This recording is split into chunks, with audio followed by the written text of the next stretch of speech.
Eagles. Take it easy. The freedom of the open road. Hi guys, today we are going to look at the story behind Take It Easy by the Eagles. This is the story of a song that began in a quiet and difficult time, slowly found its shape, and then became part of American music in a lasting way. We will follow that path from the early 1970s to the present day.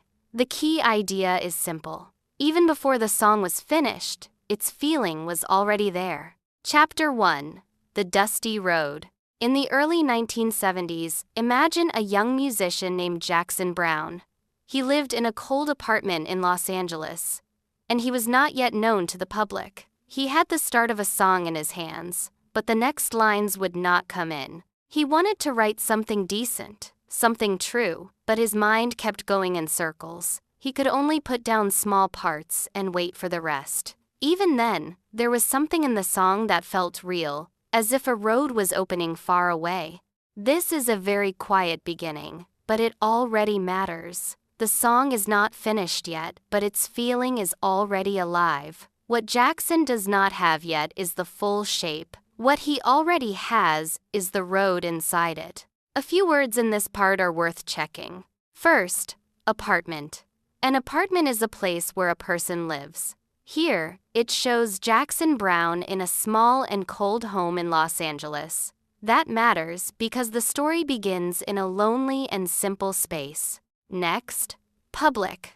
The public means people in general. Here, it means that people did not know him yet.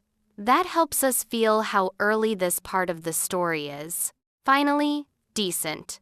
Decent means good in a simple, honest way. Here, Jackson wanted to write something decent and true. That matters because he was not trying to make something empty. He wanted the song to feel real. The phrasal verbs matter too. First, come in. To come in means to arrive or enter. Here, the next lines would not come in, so the words would not arrive in his mind. That gives us the feeling of a writer waiting for the song to move again. Second, put down. To put down means to write something on paper. Here, he could only put down small parts of the song. That matters because the song was coming little by little, not all at once. Okay. Keep those words in mind, because they carry the feeling of this first chapter. Here's the story again, this time with a smoother flow. In the early 1970s, Jackson Browne was a young songwriter living in a cold apartment in Los Angeles. He was not yet known to the public, and his life was still quiet and uncertain. He had already started a song, but the next lines would not come in.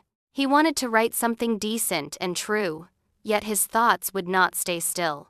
So he could only put down a few lines and wait for more. Even so, the song already had a real feeling in it, like the beginning of a road that stretched far ahead. And here are his own words. I had the beginning of the song, but I didn't know where it was going.